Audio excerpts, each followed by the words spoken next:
بسم اللہ الرحمن الرحیم۔ السلام علیکم ورحمۃ اللہ وبرکاتہ۔ میرے محترم ماؤں اور بہنوں، آج کا موضوع ہے حضرت امام حسین رضی اللہ تعالیٰ عنہ کی شہادت۔ جاننا چاہیے کہ جب گزر گیا زمانہ حضور صلی اللہ علیہ وسلم کے چاروں خلیفاؤں کا، تو یزید پلیت نے چاہا کہ قتل کروں دونوں شہزادوں کو، کہ ان کی وجہ سے میری حکومت میں فرق نہ پڑے۔ حضرت امام حسن رضی اللہ تعالیٰ عنہ نے فساد کی وجہ سے حضرت معاویہ ہی کو خلافت دے دی تھی، اس شرط پر کہ اپنے بیٹے یزید کو تخت حکومت پر نہ بٹھائے کہ وہ شریعت کے احکام کا پابند نہیں ہیں، اس لیے بھی یزید کو آپ سے دشمنی تھی۔ حضرت معاویہ کی وفات کے بعد کچھ ایسے واقعات ہوئے کہ حکومت یزید کے ہاتھ آ گئی۔ مروان یزید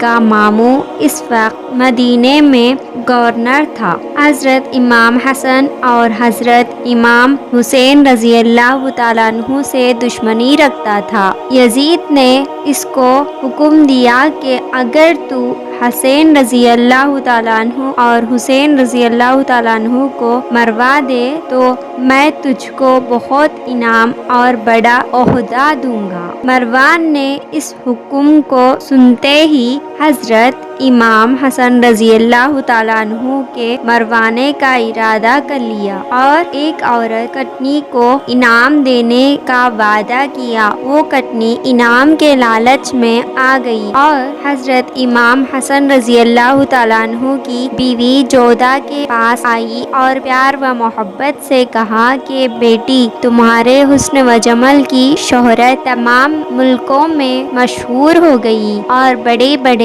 بادشاہ تمہاری محبت کا دم بھرتے ہیں، اور ملک شام کا بادشاہ یزید تمہاری محبت میں بے چین ہے، مگر افسوس کہ تم ایک غریب آدمی کے یہاں گزر بسر کرتی ہو۔ جودہ نے سانس بھر کر کہا کہ ہائے میری قسمت، کٹنی سمجھ گئی کہ یہ میرے جال میں آ گئی۔ اس نے کہا بیٹی، گھبرانے کی کوئی بات نہیں، اس کا جھگڑا ختم کرو اور یزید کے یہاں بادشاہت کرو۔ جودہ نے اس وقت حضرت فاطمہ رضی اللہ تعالیٰ عنہا کے لال کو مارنے کا ارادہ کر لیا۔ کٹنی نے مروان سے کہا کہ جودہ میرے جال میں آ گئی اور دنیا کے لالچ میں پھنس گئی۔ مروان خوشی میں پھول گیا اور دوزخ کو بھول گیا اور ایک زہر کی شیشی اس کو لا کر دی۔ کٹنی ظالمہ نے جودہ کو پہنچا دیا۔ اس نے موقع پا کر وہ زہر شہد میں ملا کر آپ کو کھلا دیا۔ تمام رات آپ کو قے آتی رہی اور اسی دن سے آپ کو جودہ پر شبہ ہو گیا اور اپنی حفاظت کرنے لگے، مگر تقدیر ہی غالب رہی۔ کئی دفعہ آپ کو زہر دیا گیا مگر آپ بچتے رہے۔ ایک دفعہ اس نے بہت سا زہر آپ کی صراحی میں گھول دیا۔ رات کو آپ کی آنکھ کھلی، پیاس معلوم ہوئی، آپ نے صراحی سے پانی پی لی۔ پیتے ہی فرمایا ہے کیسا پانی تھا کہ جگر کے ٹکڑے ہو گئے۔ حسین رضی اللہ تعالیٰ عنہ آئے تو آپ نے ان کو گلے لگایا اور فرمایا بھائی حسین، میرے دل کے چین میں جدا ہوتا ہوں، انشاءاللہ اب قیامت میں ملاقات ہوگی۔ حضرت امام حسین رضی اللہ تعالیٰ عنہ نے فرمایا پیارے بھائی جان، بتائیے کہ آپ کو زہر کس ظالمہ نے دیا؟ ارشاد فرمایا میرا قاتل وہ نہیں کہ جس کو میں جانتا ہوں، تو میں نہیں چاہتا کہ ایک بے گناہ کے قتل میں تم سے خدا کے یہاں پوچھو۔ میں اس معاملے کو خدا کے سپرد کرتا ہوں کہ وہ اس کو برے کام کی سزا دے گا۔ پھر فرمایا کہ تم سب ذرا الگ ہو جاؤ اور جودہ میرے پاس رہے۔ سب الگ ہو گئے۔ آپ نے جودہ سے فرمایا، اے بیوی ظالمہ، تو نے مجھ پر بڑا ظلم کیا، میں نے تیرے ظلم کو چھپایا اور صبر کیا اور تیرے ظلم کو خدا کے سپرد کیا، اور تو یاد رکھ جس برے مطلب کے واسطے تو نے یہ ظلم کیا ہے پورا نہ ہوگا۔ یہ فرما کر اس کی طرف سے منہ پھیر لیا۔ پھر اس کے بعد اپنے بیٹے قاسم کو بلوایا۔ قاسم سے کہا کہ اے میرے بیٹے، میرے پاس ایک پرچہ ہے، اس پرچے کو میں تجھے دوں گا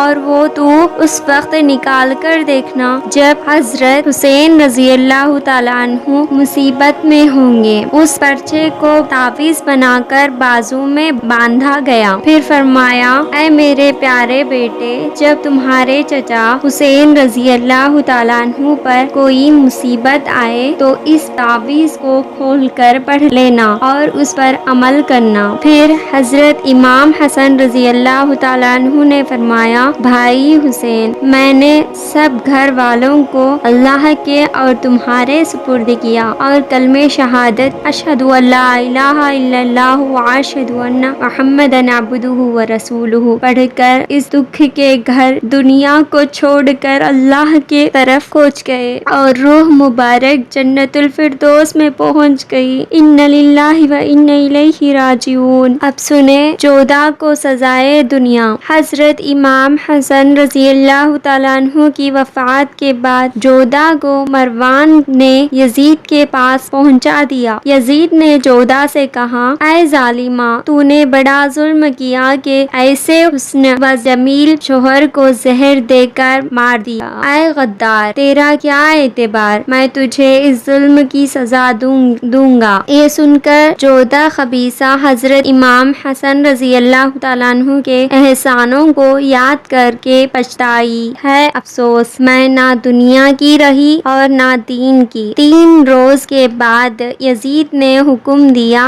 اس بدکارہ کو گھوڑے کی دم سے باندھ کر گھوڑے کو بھگا دو اور جزیرہ فیل میں لے جا کر اس کے ہاتھ پاؤں کاٹ دو۔ بس اس کو گھوڑے کی دم سے باندھ کر گھوڑے کو بھگا دیا۔ ظالمہ روتی پھوٹتی چلی جا رہی تھی۔ تھوڑا ہی راستہ گزرا تھا کہ ایک زور کی آندھی چلی اور اس کو اڑا کر لے گئی۔ خدا جانے کس زمین پر جا گری اور کس دریا میں ڈوبی۔ نہ خدا ہی ملا نہ وصال صنم، نہ خدا ہی ملا نہ وصال صنم، ادھر کی رہی نہ ادھر کی رہی۔ مسلمان بھائیوں اور بہنوں، جودہ کے اس قصے سے سبق حاصل کرو اور ظلم کرنے سے بچو۔ آخر میں ایک شاعر کے ساتھ ختم کرنا چاہتی ہوں، ظلم کی شاخ کبھی پھولتی نہیں، ظلم کی شاخ کبھی پھلتی نہیں، ناؤ کاغذ کی کبھی چلتی نہیں۔ سب لوگ خیر و امن میں رہے، آمین۔